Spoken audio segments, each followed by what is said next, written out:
Okay, announcement. So yes, videos like Kurt mentioned. Hi, Mickey. Sorry, one of our addiction clinic nurses, both of them are on, but Mickey's funny. So there's a good example. If there's somebody else in the room, please chat it into Katie, or chat it into us so we make sure everybody gets their CME CEUs. Turn your videos on so Kurt, because he gets to give this presentation today. He gets kind of weird and irritable and uncomfortable. I could go on and on. Yes, there's still CME. Please don't comment that it's still free. We know that. Next week, we're going to talk about community collaborative engagement on Tuesday. And you can see the last month or so, well, 2 months, I guess. Next week, Dr. Zahn, I don't know. Demir. Yes. Sure. From Hazel's and Betty Ford. And then Troy will be talking from the Sexual and Gender Medicine Clinic at Central Care, which is super exciting. And we have a couple things also in the hopper. We just have yet to put them on the list. We're always here for you. You can reach out if you have any questions or concerns. We've gotten some really sweet cases lately. So phone calls of, on the spot things. So please don't ever hesitate. Erin's on too, so she can walk through anything, especially if it's clinical based. Online resource site, it's continuing to get better and better. We're working on it. We're going to have all the echo stuff up there, the case presentation form, getting copies of the old presentations back a year is kind of what we're planning. And then there'll be all the information handles that we are currently updating. So they'll be way better than the last 2 times. Skipping that. And the Addiction Connection podcast yesterday was a fun one. It was really kind of what do you do about a patient? Do you fire them? Do you do the urine drug screens? It's kind of the stuff about, we did an echo on this, but it's better on the podcast, about what do you do in those moments, like the day-to-day Suboxone management things. And with that, y'all get to listen to Kurt. So I will hand this over to you, Dr. Kurt Devine. Well, thank you, Dr. Heather Bell. And so this is a talk we're going to do today and we had a talk a while back on some of the alcohol. I'm going to interrupt you. If you have questions, please chat them in. Otherwise, we'll try to make Kurt do them as we go, or we can do them at the end. And we do have a great case today that maybe y'all know what to do with. Yeah, from Isaac. And actually the case at the end is a schizophrenia patient with opioid use disorder. So something that we occasionally run into. But today's talk is, we had a talk on alcohol a while back, and it was mostly about some of the ones that are actually FDA approved. And we're going to just kind of review those as well, but we're going to touch on some of the other ones that we use, some with some frequency and some not so often. Much of what I have came from a paper from Mohammed Akbar. I just love the name Akbar, so I put that up there. And it actually, there's another fairly big review article that's at the end as well that I used for this. So, you put that. So I thought you wanted to. Oh, okay. And so we're gonna talk about the 3 FDA approved meds. We're gonna talk a little bit about why some medications aren't really working that well for a different patient. And again, there's a lot of variability, and some of the promising medications and some of the things that we're using off-label. So this talk will have off-label medications, so just keep that in mind. Do you have the fun ones? I do have one fun one at the end, actually, that's pretty fun. Stay tuned. Stay tuned. You can't leave early or you'll miss it. And so remember that probably the most effective treatment is really abstinence, right? If patients can achieve abstinence and they do, different things, whether they're going to AA meetings or things like that, that's great. And we hope that people do well that way. But often we're looking for medications that help that. And so we're looking at very targeted therapies. Remember, there are not specific medications like Suboxone for opioid use disorder. Oftentimes we're trying to modulate some of their symptoms. And in the past 2 decades, there's actually been 2 groups of drugs, really. We have the drugs that we use for alcohol withdrawal, that being most commonly things like Librium and maybe Gabapentin and different things. And then, of course, there's medications for cravings and support. So again, there's no drugs that completely antagonize this need to use or the cravings and all of these things. Again, like Suboxone, we give that and the cravings improve. And again, remember, FDA approved, but this is also medications that are in trials, and some of these off-label off-label medications that we use.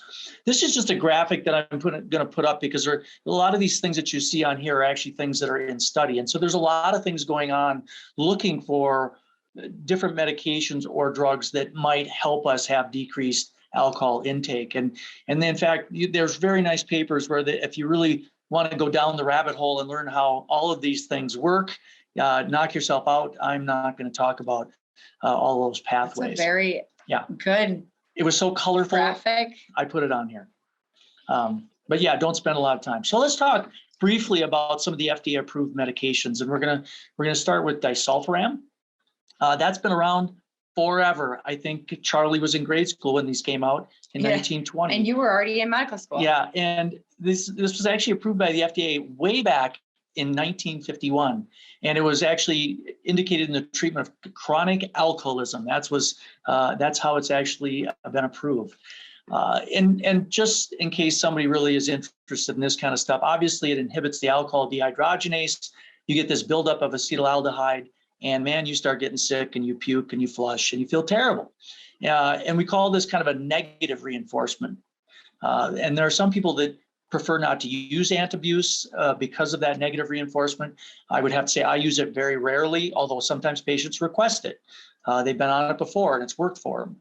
But there are some issues with some of the side effects. I had a patient this morning. I just put her on one of these other medications, and she said that she's like, everybody I know who I went to treatment with years ago loves that med because their doctor thinks that they're doing their thing and they just don't take it before they go to the bar. Yeah, and that's the thing. You do have to take it. But again, it's that flushing, it's the throbbing headaches. It can be pretty significant depending on how much alcohol they drink. And it really doesn't take much alcohol to make people sick. Now, the problem with antabuse is really the severe side effects. And it's often if people drink too much, they can get pretty confused. They can get that respiratory depression, again, convulsions, death, all kinds of things that, well, they're not good. And so I think that we have to think about, whether or not, what kind of patient that we're going to use this in. And again, I have had patients come in and request it, and I will have this conversation with them, but I don't primarily go to it. Then some of the rare side effects are pretty severe as well. And in fact, there are some patients that will get a polyneuropathy involving their cranial nerves after a couple of weeks. And one of the interesting things that disulfiram can do is it can actually increase that metabolism of dopamine to norepi. And in fact, these patients will often become psychotic. And so for a board review, if you're going to get addiction boarded, remember that one. Is it effective? I think that's the big question is, does it work or not? And this is a study from 2014 by Skinner, and they actually looked at 22 different studies in this meta-analysis just to see whether or not there were good studies that really showed that it was helpful. And really what they concluded that if they had an open label trial where you knew what you were taking, that you were taking it, it actually seemed superior to the control group as far as how well it kept people from using alcohol. But when they actually blinded the studies, unfortunately, it didn't show much efficacy in that study. And so because of that, interaction alcohol can be a medical emergency. Again, it should probably be more used for the maintenance of abstinence, but again, not early on. So think about those patients that have just been away from the alcohol for a couple of weeks. You may want to wait till they've been abstinent longer if you're considering using it. So let's talk a little bit about naltrexone. And this is the one that everybody, is really pretty familiar with. And I think, we all use it different ways, the injectable or whether we use the pills. But I think that, we got to talk a little bit about how effective this is as well, because I think people think it works a little bit better than it does. This was approved in 1994. And again, it was approved for the treatment of alcoholism and opioid dependence, right? So we use it for both. And the extended release, of course, came out in 2006. Now, how does this work? Well, it actually, as we all know, attaches to those opioid receptors, and it's more attenuates that pleasant sensation. So it doesn't make drinking as fun. And so people tend not to be as drawn to it or use it as much. It also has an active metabolite, and that also is an antagonist at the different receptors. So a couple of different ways it can work for us. So what does it do? Well, it's been shown in one study in 2010 to actually prevent heavy drinking. and actually decreases the volume and number of alcohol drinking days. So that, it decreases the number of days that we drink, and it also can decrease the volume and heavy drinking episodes. Now, despite kind of its effectiveness in managing, alcohol and opioid consumption, we have to remember that the overall benefit of naltrexone has still been really described as modest. It is not a winner, right? It's not every time we're not going to have success. And I think that all of the drugs that we're talking about, we need to understand that this is, we're hoping for a 50-50, kind of a 50-50 response to some of these medications. And we'll see people that are great responders, and we'll see people that are not. There are some side effects of naltrexone, although they're generally mild.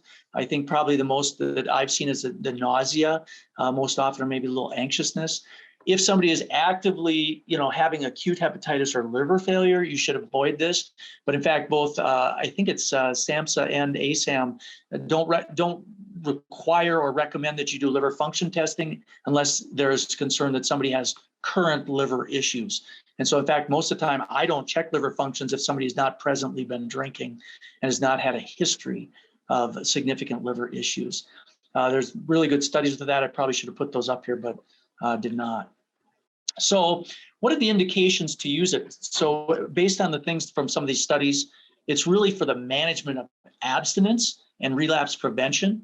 Probably the ideal patient for somebody using naltrexone would be moderate to severe alcohol use disorder, although there's some studies that have said that moderate may not be it may not have as quite a good a data at moderate alcohol use disorder. And typically people who would tend to be drinking quite a bit, greater than 5 drinks a day, and maybe are having some alcohol-related problems. It's interesting that as we go through this, there are some of the drugs that actually work better if a person's a smoker, and some that work better if they're not. And in fact, people that smoke seem to have better outcomes with naltrexone, oddly. One of the things I'll get to that later. So let's talk about the next one, the third and the last, which is acamprosate or Acampril.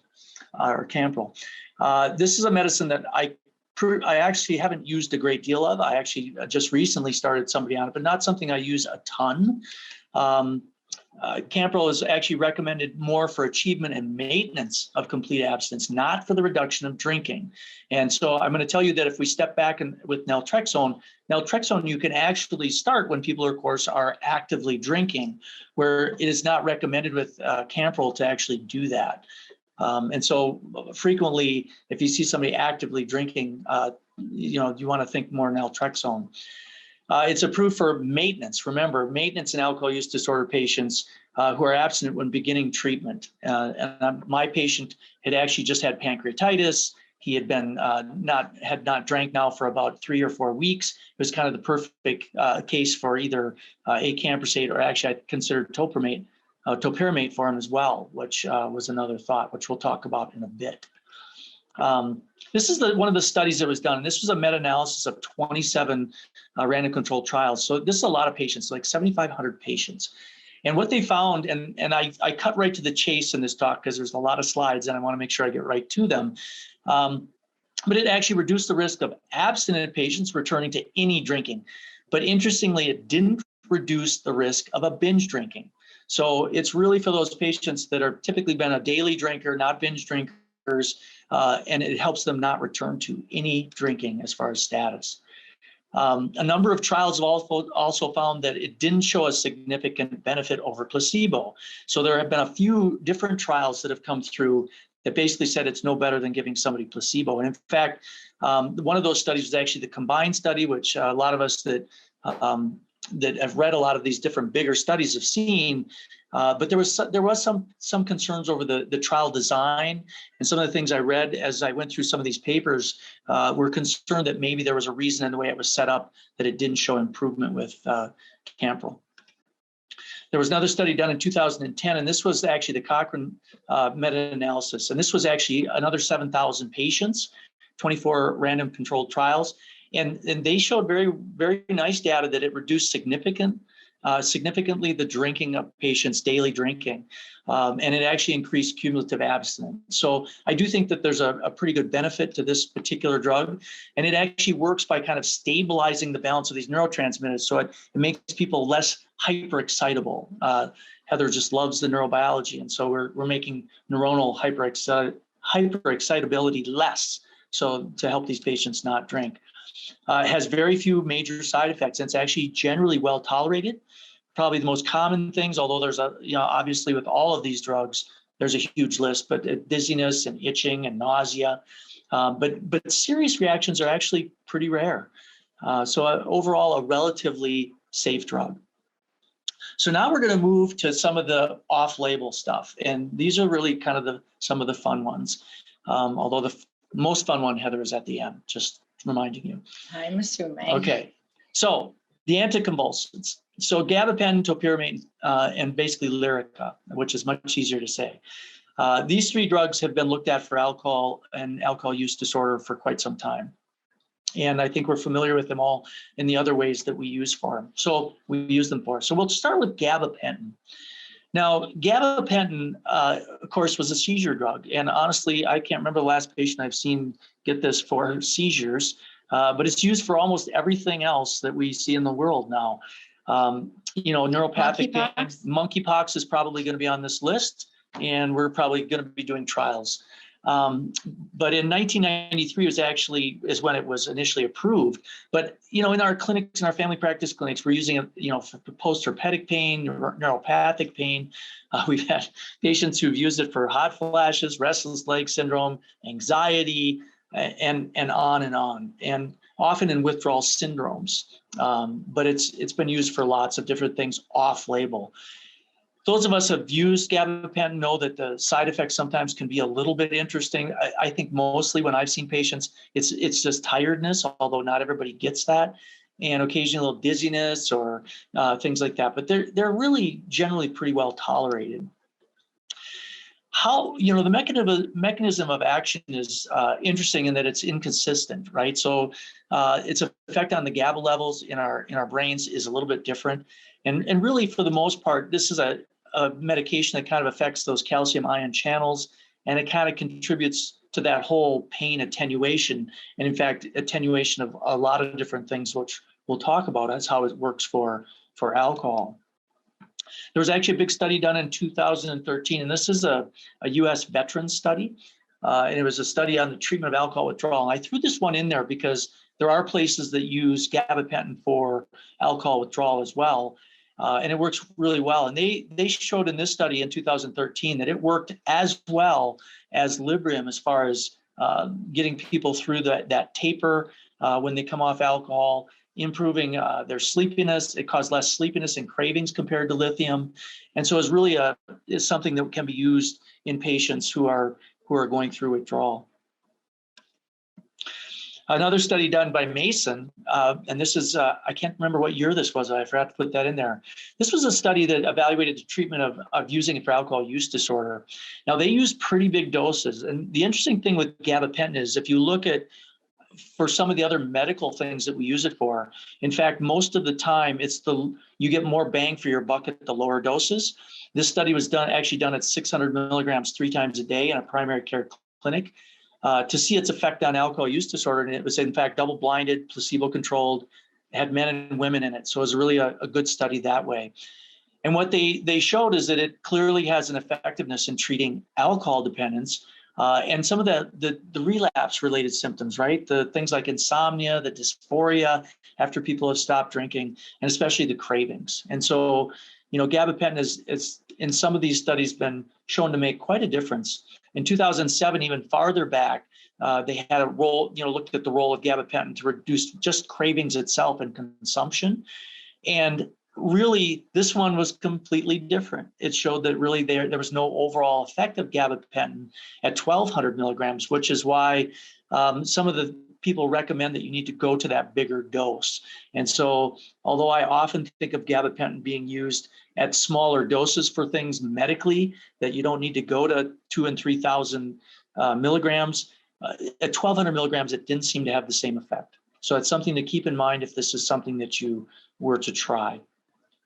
Probably the most recent study that was a meta-analysis looking at 7 random controlled trials. And it was really looking at, again, the treatment of AUD. And really, to get right to the point, their conclusion was it's probably more effective than placebo in treating alcohol use disorder, but really only decreased the percent of heavy drinking days. And so if we're seeing patients that have pretty significant heavy days and they're trying to cut back, this may be a way at probably doses closer to 600 milligrams to improve that. Although they were not statistically significant, there were trends noted on relapse and abstinence and drinks per day that they improved. But for the most part, the only thing that was really statistically significant was decreased heavy drinking days when they looked at all of these studies. And so just to summarize gabapentin, it is off-label, and I think we need to know that. The most effective dose, if you're trying it or need to because other medications have not worked or there's a contraindication, you may want to get up around that 600 TID type dosing. It may be indicated again if the other FDA approved drugs aren't specifically helping. And another indication may be an attempt just to help with some of the heavy drinking days. If you have somebody that drinks rather modestly on other days but has very heavy days, it might be a place for gabapentin. I can't lie, Topiramate is one of the medications that I tend to look to a little bit more for alcohol just because of some of the data. And I think it's really pretty interesting. It's actually a naturally occurring monosaccharide. It was discovered in 1979, and what a great year 1979 was. Heather, were you born yet? No. No, that was a great year because Heather didn't exist. So FDA approved it in 1996. No, come on. In 2004, it approved it for the prevention of migraine. And actually in 2012, as we know, it's also been used for chronic weight management when Topiramate was mixed with a little phentermine. And so there's lots of different FDA approvals, but there is no approval for alcohol use disorder. It's actually structurally different from the other anticonvulsants, and it works typically through the sodium channels and inhibits kind of action potentials, right? So that's how it decreased seizure activity, which was what it was actually meant to be used for. And it may also bind kind of the non-benzo sites on GABA A, so a little bit different, but not in the benzo areas. And much like some of the other things, it's reducing that neuronal excitability, right? It's calming things down. So I think that's kind of the thoughts. Now, I'm not going to try and say this guy's name, but in 2015, this is some of the clinical studies we're going to touch on. They did a pretty large study that compared Topiramate with placebo as far as drinking goes. And what they found was that there's statistically significant decrease in drinks per day, decreases in drinking days, and decreases in the heavy drinking days. And so this was really pretty interesting. One of the earlier trials using Topiramate. One of the interesting things that I've seen in patients taking it for alcohol is many patients will also feel like the alcohol doesn't taste as good. That when they drink it, it has an unusual taste. And I haven't seen that in any of the different things I've read, but I think that it's just been something that I've anecdotally heard. And in fact, Topiramate was superior to placebo for cravings and obsessive drinking, and it improves physical health measures. Wow, Heather, you should take this one too. It decreased GGT, cholesterol, blood pressure, and BMI. I think he's calling me fat. No, your cholesterol's high, so I was saying you should take this for your cholesterol.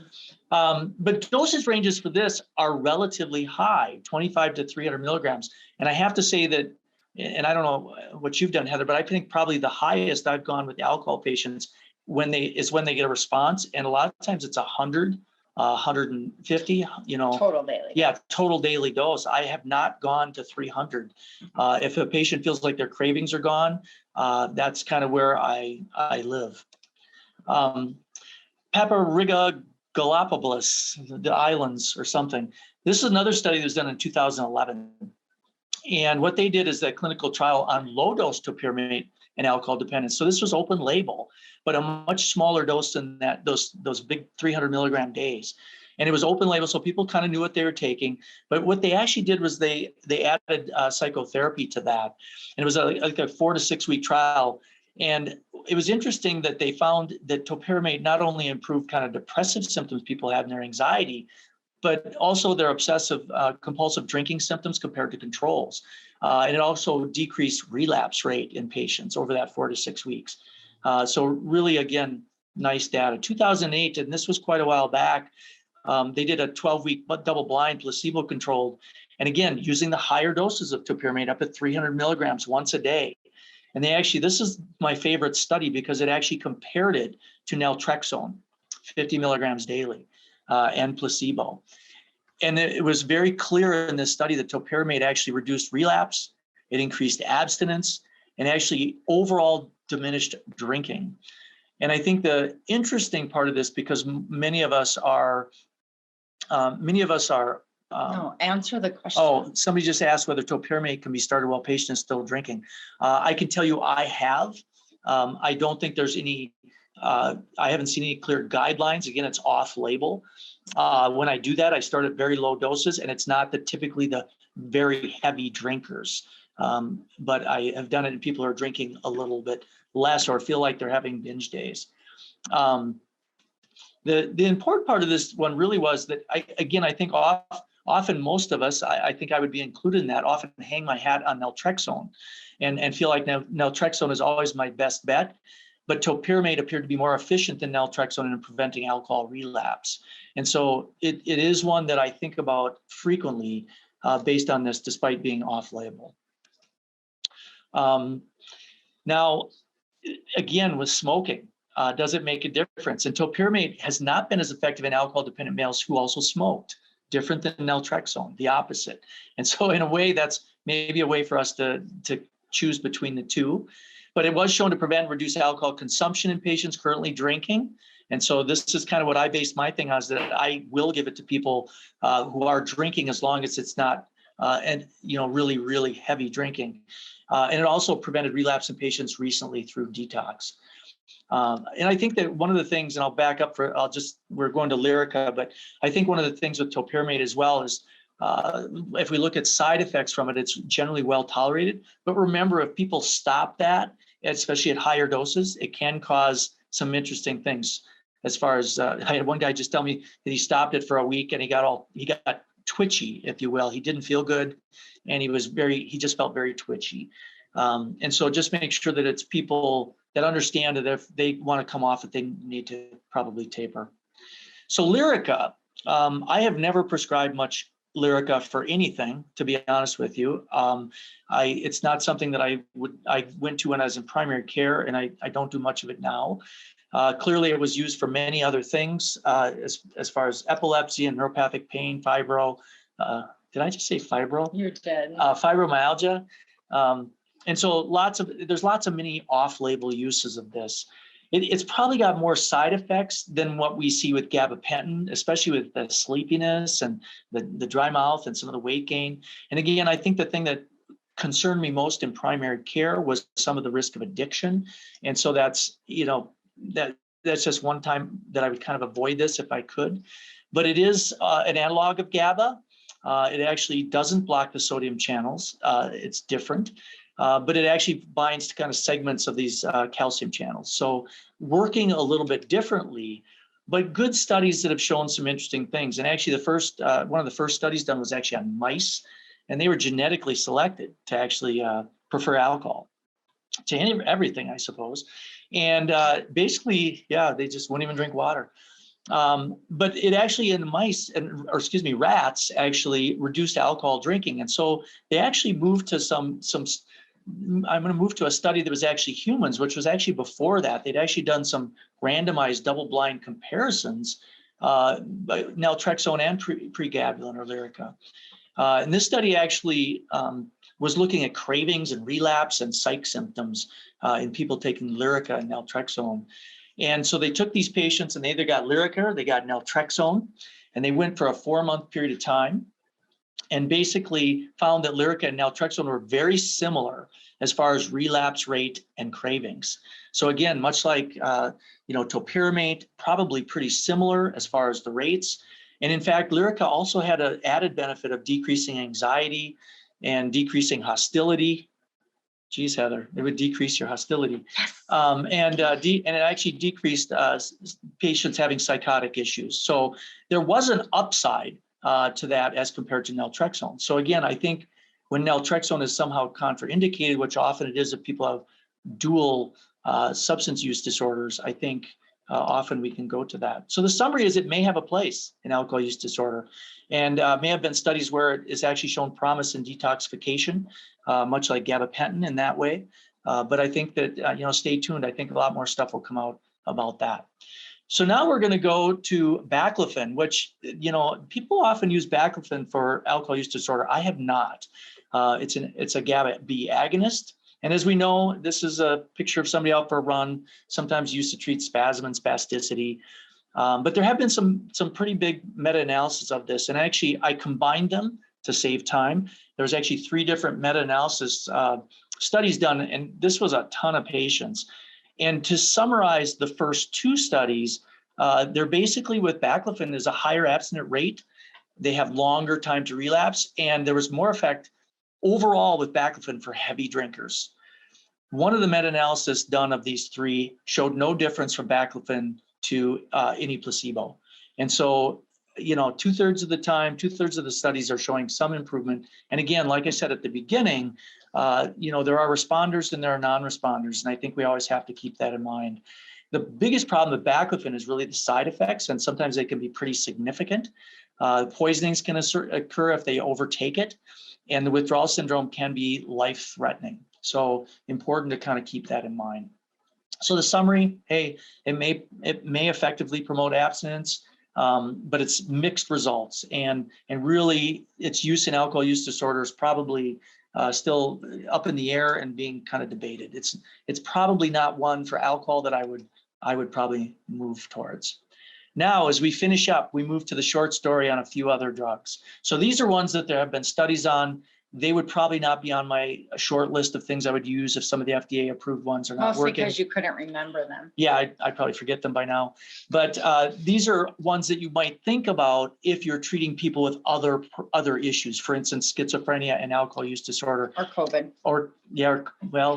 Don't spoiler alert.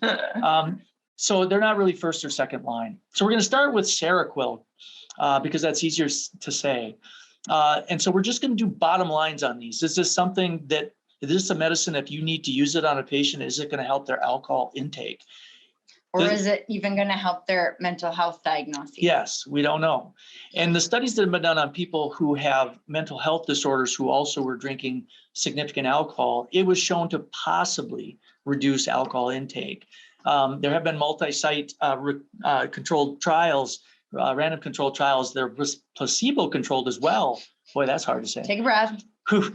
Showed it to not be effective in heavy alcohol drinking patients. So in patients that might need Seroquel, who also have alcohol use disorders, if they are heavy drinking, you may not see much improvement. It's probably more the light to moderate drinkers. If they have a history of DWIs or DUIs or any kind of jail issues, don't use Seroquel. Don't, because they won't keep it. Nope. Aripiprazole. Yeah, Abilify. So the bottom line on Abilify, which is also pops into some of the different articles, it also may reduce alcohol cravings. Again, no great studies. It may reduce kind of this cue-driven heavy drinking. It's actually been shown to be less effective in people who are very impulsive, but in the less impulsive people might be a consideration. Again, if you have somebody who needs Abilify and they also have an alcohol or needs a medication like Abilify and also has some alcohol issues, it may improve some of these things. But again, may have a fair amount of side effects as well. Definitely not a first line. Not a first line. This is one of my favorites, actually, and I know Heather likes this drug. Because it's the only one that worked for your BPH. Yeah. Oh, that was not kind. So Prazosin, which I think. This is why I like videos, because I can see people think I'm funny. Yeah, no, you're not. Prazosin is actually an interesting drug because there are some studies that show that it actually reduces alcohol intake, and it's been used a lot in patients with PTSD. I think that those two things come along together with some frequency. And so I do think that this is one to keep in mind in those PTSD patients because it has been shown to reduce alcohol intake, but also reduces PTSD symptoms. So keep this. This is one that I actually think is reasonable. I think it'd be interesting in people who work in addiction clinics or who do any type of use disorder things just to anecdotally, because I have a lot of patients on prazosin for their, PTSD, regardless of what caused the PTSD, just to see, have they noticed they've been drinking less? Yeah, and I think that's worthwhile. Now, Diloxatine, which of course is Cymbalta, bottom line on that, the only thing in studies that has been shown to be at all significant is that there's possibly a dose-related suppression of alcohol intake. So at higher doses, Cymbalta seems to improve drinking outcomes, but that they think that's probably because of decreased anxiety. Chantix, which is very interesting. Bottom line on Chantix is there is one really good study that showed that it decreased alcohol intake in heavy drinking smokers. So if we look at patients that are going to be on it already for smoking, it may decrease their heavy drinking. So it's opposite. They only drink when they smoke. Correct. Yeah. And last but not least, ivermectin. Yes. This is, your twofer with COVID. Kidding. Yeah, I think we had to go there because this, like marijuana, ivermectin has been used to fix everything. And in fact, they've tested it to see whether or not it would help you drink less. As we all know, it's an anti-parasitic. So my first thought was it's going to work. And why would you? And so there was some evidence that it reduced alcohol intake in mice. And I think they were getting this information from little mice bars that they were going to and watching people on ivermectin. I can't. Is that your little mice with the helmets? Yes. Like back in the day? Yes. And so they actually did in 2016, did a very small trial with 11 patients. And in fact, compared to placebo, there was no difference in cravings when exposed to alcohol. The other study that's important for a lot of reasons in 2009, they have shown that ivermectin does not cross the blood-brain barrier. You just wrote does on. Does not, sorry. And so this would suggest it's really unlikely to have a role in alcohol use disorder treatment. But hey, they've looked at it. So I think that's important. Good thing these all happened pre-COVID or it would have really confounded. Yes. So in summary, so we can get to our case, there's 3 FDA approved medications. And they are modestly effective. I think we always have to not oversell that to patients so that they don't think we're giving them this medicine that's just going to turn it off for them. Because did I just do that? And so that's one of the things, never oversell it. No one medication is likely to be effective for everybody. And I think sometimes you'll start one and I often feel like it's almost a 50-50. And if they come back and you've ramped it up and it's not working, try something else. Some of these repurposed and sometimes novel medications, right? They're going to need more studies, but I think a lot of them, may turn out to be something, especially that could be used for multiple things for patients. So like COVID. And potentially I'm not trying to advocate for ivermectin in COVID. It is not recommended. So there you go. And there's my sources. So 2 really good, huge review things. So obviously, if you want to read more, there was actually more drugs on there that I did not put on there. I love that question. They're too sedated to drink, so the gabapentin worked. Yeah. If they're asleep, they don't drink, and gabapentin may work that way. That's a very good thing to point out. Did you see anything? Because the acamprosate, it says to not use it. Well, it's recommended to start when a person is already abstinent or to maintain abstinence. Did you see anything that said if they do take it while drinking, it would make them sick, like similar to antabuse? I did not, but I do not believe it does that. But it's just, that's kind of the recommended way to start it. I don't know if Charlie, have you ever used it when people are drinking? I'm like you said you were, that I'm not using a ton of acamprosate, but I do offer it only after they're abstinent, 72 hours. I've never started it while they drink. Yeah, it's interesting because the patient I just had pancreatitis, right? So he was still struggling. And so they were intermittently giving him pain meds. So I didn't start him on Naltrexone. And it was kind of for me it'd been 2-3 weeks since he'd been drinking. So it was either acamprosate or, Topiramate for me. And I just said, well, let's try one and see how you do. And I'm really glad I had that patient this morning that we discovered alcohol use disorder in, because I had this conversation. Like I said, there are meds, not the one that makes me sick. And she said what I said before. And then I said, well, and I brought up acamprosate just because I feel obligated to at least tell her it's there. And she said, and I said, but you have to take it 3 times a day. And she looked at me and started laughing, like, who on earth would ever do that? And so, we settled on the Naltrexone because that's kind of where I was going anyway. But, and then Charlie, I liked your question is when or how bad of a liver is how bad? And is there a point, I was going to ask you, is there a point where you do check labs, or do you check them on everybody? Or is there like, oh, you drink more than 6, you get a lab or not? Well, I mean, so what happens for me is that I see them sometimes when they're hospitalized and the liver enzymes have already been checked. And like, whether I wanted that or not, they're in the hospital and then they're asking me, should we start naltrexone or something? And then the liver enzymes are elevated. And I've heard a lot of different takes on who you can give naltrexone to and who you can't based on their liver. So I don't know if you have any take on it.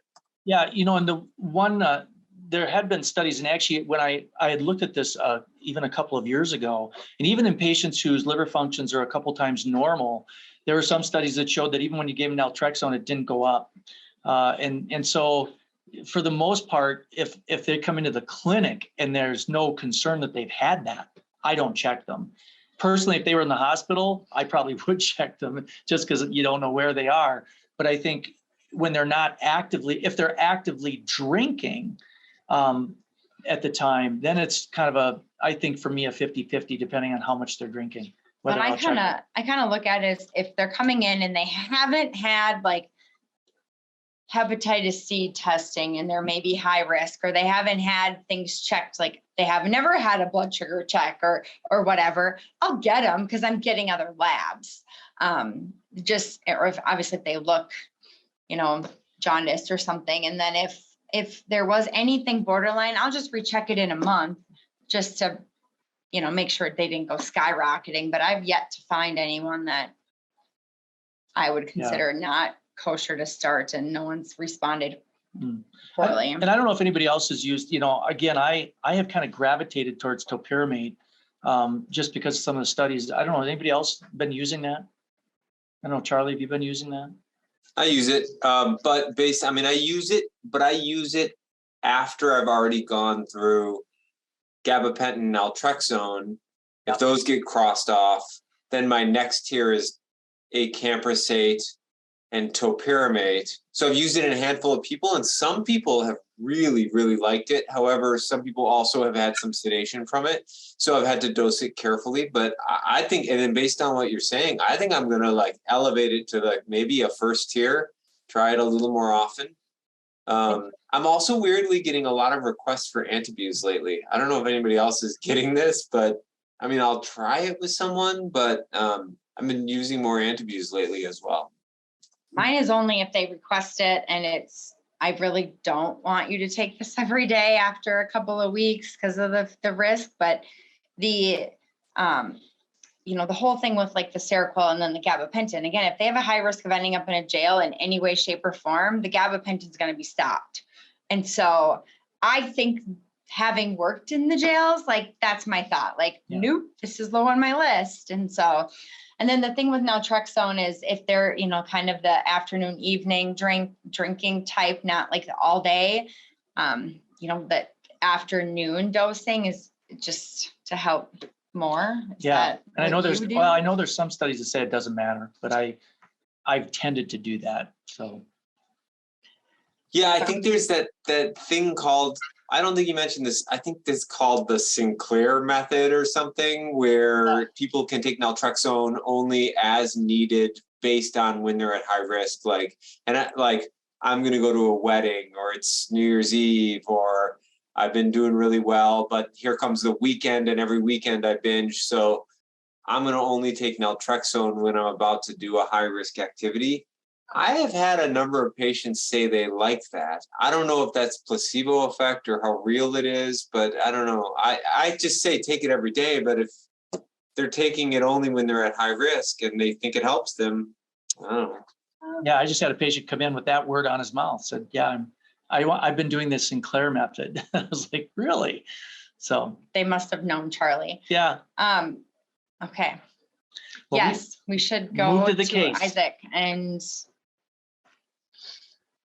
Isaac looks like he's maybe, I don't know, is he camping? No, What's in the background? His house. That's just the ball. Oh, I see. It's kind of a Weird curved, way. it's a curved wall there.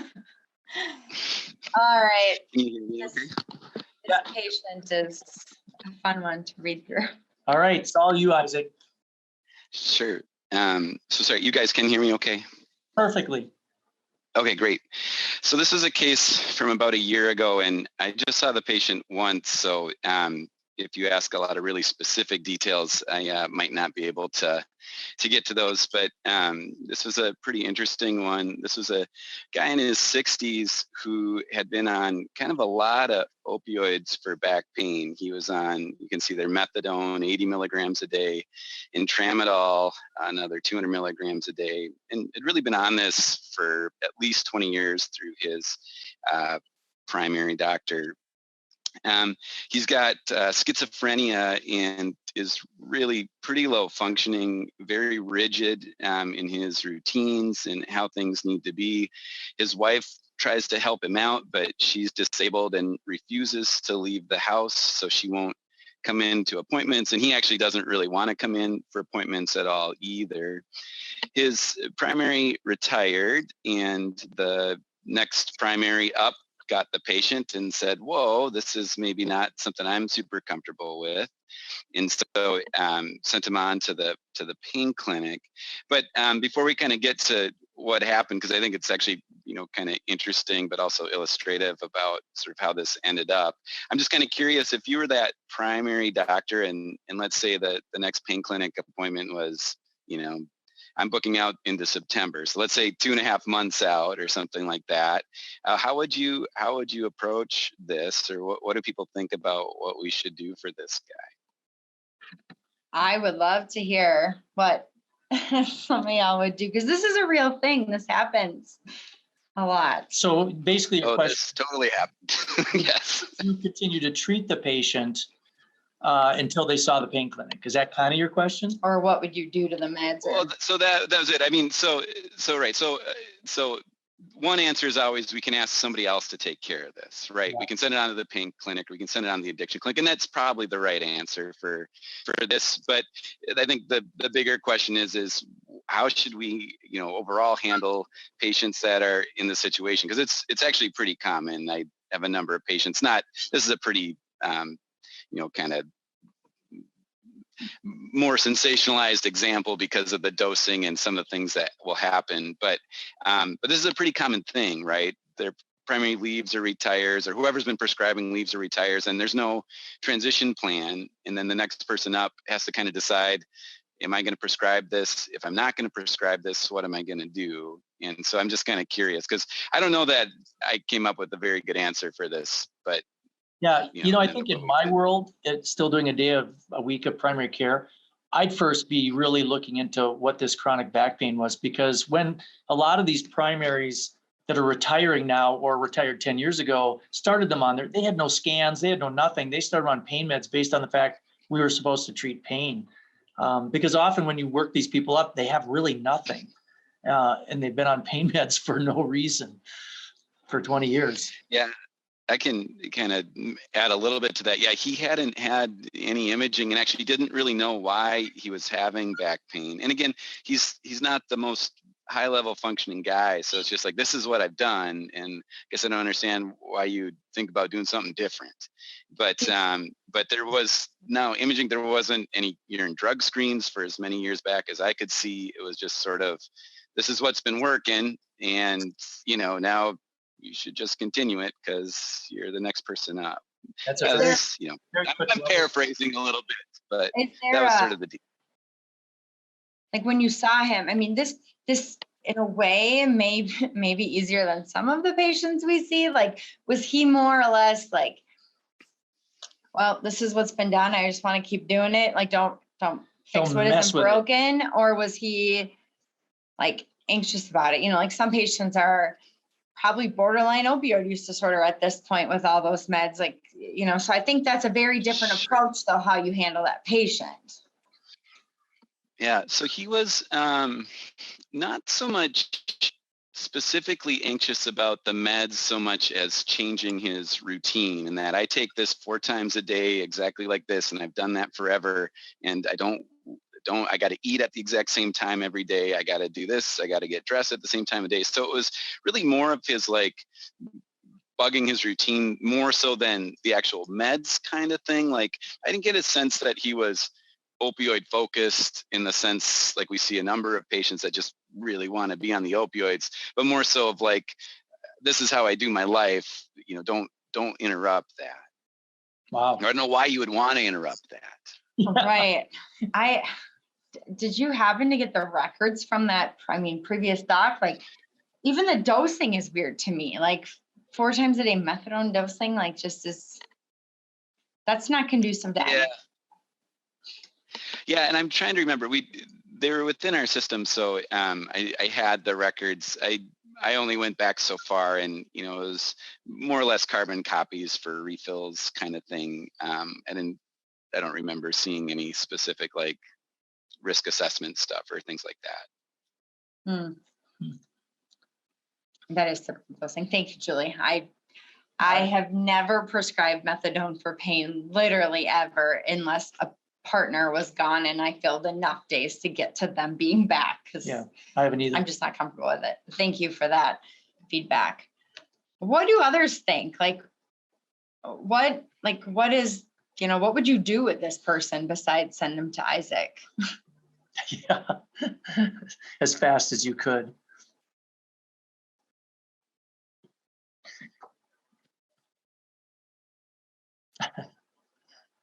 Continue to get some CME. You know, Isaac, did you have any other habits? Any other problems? Any other substance use? Alcohol? No other substance use stuff. In fact, he really didn't do a whole lot as far as medical care stuff went either. Again, I think they really tried to avoid coming into the doctor and things like that. And so I had screened for that. There was, at least what I read and what he said, there was no concerning things like that going on. How about like health problems, you know, just with yeah, I think he has I think he had diabetes, which was you know, relatively well controlled.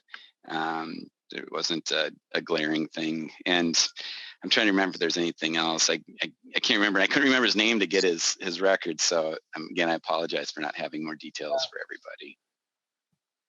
So is the overriding question now, what do we do with them? Because now it's like you've got them in your clinic. Are you what are you gonna do with them? Yeah, right? What did you do that one visit? Yeah. What could you have done beyond one visit if he came back? Yeah, so I talked to him. He was almost out of his meds, and I said, hey, look, I don't think this is very safe, and I don't really know exactly what we're treating, and you actually haven't really done any treatments for your back pain for 20 years. You know, there's all these other things we could try that aren't dangerous medications, and you know, wasn't interested in anything like that. Again, you know, I just don't understand why we wouldn't just stay on it. So I talked to him about Suboxone. I say, hey, look, if you want to stay on these opioid medicines, I think we can come up with a safer option that you know, you might do well with. And I explained the process to him, but he just really conceptually could not understand the process, especially like to come up with like an induction, like the idea of having to stop the methadone for a while and then start the Suboxone. And so I said, you know, that's really the only option through me, is either you can get on buprenorphine or you can, you know, talk to your primary and we can come up with a taper plan for you. But I just can't see that we would continue this regimen for you. And we talked about the risks, and as he gets older, the ability to handle this medication, et cetera. And he sort of bought into trying the medicine. So I said, first, we're just going to reduce your dose. So I think I dropped him down to 60. So he was at 80. I dropped him down to 60. And he calls early because he's just doing the 4 times a day. And he's like, I thought I was supposed to take it 4 times a day. I said, no, we were trying to taper the dose. Remember the plan? What plan? I don't get it. Okay, so I literally had him come in 3 times to explain this transition onto Suboxone and the plan to kind of bring down methadone. So I did see him more than just the once, but all of it was related to trying to switch. So I said, look, it just isn't working, you know, this taper, and I don't know how you're going to do the Suboxone. So I said, I'll send you to the addiction clinic and see if they can help you make this transition from this, kind of higher dosing of methadone to the Suboxone. I had sit right next to the doctor there, and I had talked to him a lot about the case before I had sent him over, and we had kind of had a plan together about doing it. So he talks to the patient, and they come up with a plan. He prescribes the Suboxone, and then about a week later, I get an email from the inpatient psych ward, and the patient was brought into the ER because he was, not doing well. He had decompensated. He made a bunch of homicidal threats to myself and to the addiction doctor. So I got a nice letter about that too. And then he was on the psych unit, which then they handled the transition to the Suboxone. And he got out, and then he followed up with the addiction doctor for continuing Suboxone use. And the last time I had checked in, he was on, I think, 2 milligrams once a day and doing great. He was off all the methadone and tramadol, and I thought we were going to need higher dosing, but he had done really well with that transition eventually. So, it was a bit rough. Had to suffer through some death threats, but we got him on the Suboxone, and he's much, much safer. And he hasn't followed up for anything as far as pain management goes, but it sounds like the last I had heard the regimen is kind of working about the same as where he was at. So I wonder if that's how that one went. Wow. Yeah. And I'm kind of surprised, like he's only taking it once a day, because he was so set in his 4 times a day. I know. And I thought for sure the dosing was going to need to be higher with all that methadone, but he kind of settled in at the 2 and thought that was pretty good. Wow. I wonder, and I know you haven't like personally seen him, but how he actually feels on it. Like, does he have more motivation or more or what, just how his day-to-day overall feeling is. Mm. Yeah, it'd be great to get more follow-up. Somebody commented on the decompensation, probably is pretty scary for him. And I suppose it was just so much out of his routine that the stress was just overwhelming for him. Yeah, that's really. Yeah, and I think if he actually tried to stop the methadone, I'm sure that was a huge part. And then if he had started feeling some withdrawal with it too, that would have been really, really tough to handle that. And then the whole situation with his wife as kind of being his main support, but not really able to go anywhere with him when he has these issues was another big part of it too, I think. Yeah, and Beth said, how was the decision made to refer him to addiction versus pain clinic? Like to just plain buprenorphine rather than Suboxone. Yeah, because he truly doesn't sound like he had an opioid use disorder. So I'm surprised the addiction people will still see him. Yeah, so I had talked to him. The question was really, how do I transition so much methadone to buprenorphine? Because I just didn't feel comfortable doing that. So I said, I'm happy to see him and I'm happy to prescribe if you can help me. I actually asked if you could just tell me how to do it, I would do it. But then he ended up seeing him to manage it, and the patient just hasn't come back. So that's a pretty big dose to switch over usually. I just had somebody that I saw for our pain clinic, a similar story, except on 60 TID of methadone and 60 of oxycodone at bedtime that weighs 350 pounds. So they came from the Twin Cities pain clinic and moved to our area. So it's really a tough call. Do you leave this lady alone? Right? Guy. Or mine was a woman, but it was like, do I leave her alone? This is so dangerous. And they asked me to see her about a switchover, and the patient has to really agree to it. That's the thing. And she's just not sure she wants to do it as well. But what she's doing is not safe. So. Yeah, that would be the hard. Yeah. The understanding, first of all, and then, having that discussion. And this is where we run into some of those legacy patients, like they're doing well on this, why change it? But I think obviously as they're getting older and there's other comorbid things or medications that could interact, that could be much more dangerous. Yeah, it's interesting because I had to take a different path. My lady on 2,000 morphine equivalents of methadone and oxy, she was so convinced that she needed to be on this for abdominal pain from a surgery 20 years ago, right? I sent her to a pain psychologist to start to see if they couldn't help us. And then she's going to see the pain people where they are. So it's tough when they don't want to change. Yeah. Anybody else have any further comments or questions? This is a sweet case. Yeah. Did they make any mental health med changes when he was in the hospital that you saw? I'm just curious. I don't know for sure if they changed anything or not. I think in retrospect, and at that time, we were in. I guess we're still always in the middle of COVID, but it's like you couldn't find a bed anywhere. I wanted to admit him to try to do the transition because I just was worried about it, but it was just there was just that wasn't going to happen. So it's unfortunate that it went the way that it did. I mean, in the end, it ended up, I think, what we were kind of hoping for, but it was a lot for him to go through, and obviously for myself and the addiction doctor too, it was a bit too. So. We're about out of time, but I want to ask you one other question because it kind of pertains to the situation I'm in as well with this lady. Do you ever get those patients who are on these very high doses of whether methadone or something else? It's this whole thing, how do we have a conversation? It should be, an agreement with the patient and yourself to do these tapers. If you feel like it's not safe, how do you have that conversation that you just can't continue to prescribe that? Because that's the tough conversation. Yeah, I think that's kind of all the time. I, as much as possible, try to give the patients options, but I'm usually really clear at that first visit that, I'm not going to continue what you're doing, and you got to decide if you want to work with me or not on that. So I really think I can help you feel better. Here's what I think we're going to do.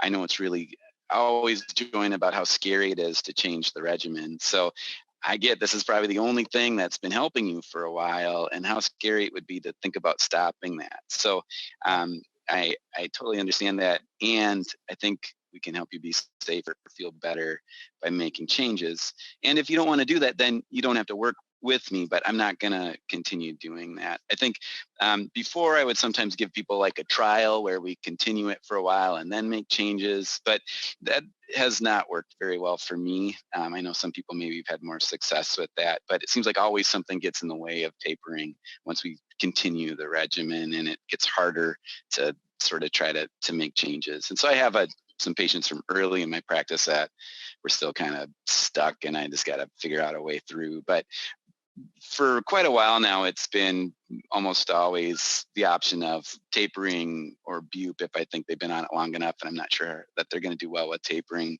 and then talk about the risks and benefits with that, and again really try to join with that it's a scary thing, and I'm going to be with you through this whole process, right? I'm not going to leave you. I'm not going to let you get into withdrawal. You're going to access to me and medications and stuff. So I think that's the other thing, is that usually if they're seeing me, it's because whoever else they were just seeing is now gone or whatever. So those are some of the things I do, and it works sometimes, and sometimes it just doesn't. It's just sometimes it's not going to work. So. Perfect. Well, gosh, Isaac, thanks so much. That's a great case. Kind of always something for us to think about when we see these patients like that show up on our doorstep. So ways to talk to them. Yeah. All right. Well, thank you so much to Isaac and to everybody. And next week we will have the provider, the doctor from Hazleton on. That's name is even harder to say than most. So. All right. Well, have a good week, everyone. Thanks again, Isaac.